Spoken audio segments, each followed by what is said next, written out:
So we're here at the WWF Arctic tent, and I'm here with PJ Bodnar. Can you just tell me a little bit about yourself, where you came from, stuff like that? Well, I'm from Saskatoon, Saskatchewan, which is in central Canada in the prairies. One of the colder regions of southern Canada, anyhow, in the winter. I'm here at COP15 helping to represent students on ice. I've been on 2 expeditions with them, one to the Arctic in the year 2007 and one this last year in February of 2009.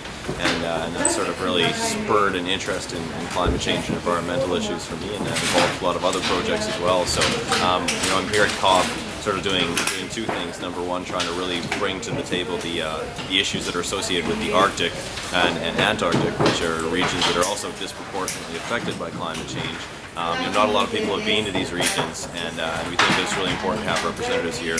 And secondly, I'm also trying to further that youth voice, which has become a really powerful one at COP here in the past.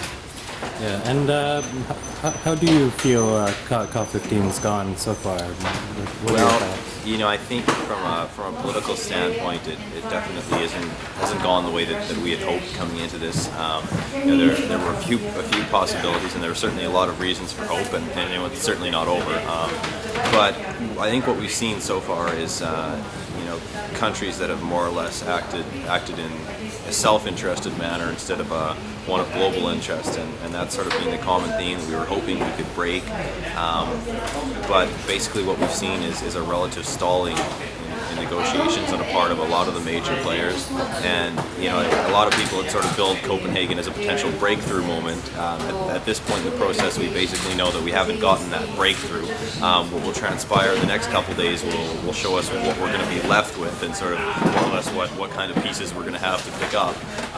So certainly, it's been frustrating in a sense. I think if there are positives to take out of it, it's been that the activist groups and people from the general public have really strongly pushed forward the idea that climate change is something that's important, and it's something that we need to pay attention to. So the political process certainly hasn't been ideal, but I think that we're inching ever closer to that tipping point where enough of a critical mass of people are going to start to care about this issue that the political action will have to follow, because we're just going to demand it that strongly. Mm-hmm.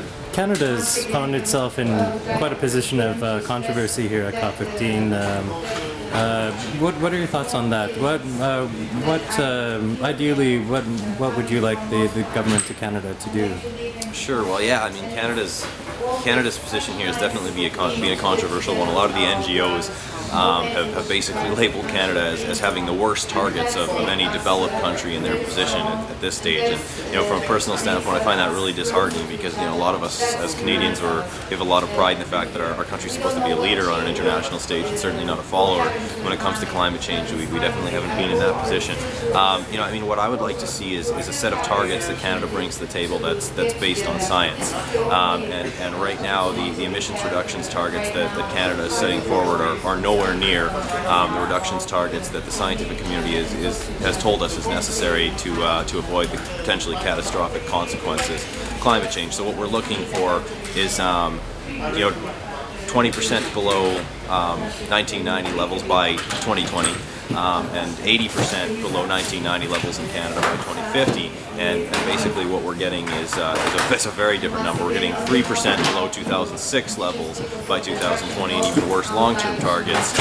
And so if you really break it down, Canada's off the mark, and a lot of other countries are starting to realize that. And although Canada is relatively small in terms of population and contribution, in certain regards, it's really become a focal point for a lot of other countries who are trying to be productive members of the negotiations. Canada is basically being viewed as an obstructive force, and so hopefully that will be changing. And there's a lot of domestic pressure mounting in Canada. There are a lot of Canadians that are unhappy with their stance, that are unhappy with their government, and are unhappy with the image that Canada's getting on an international scale.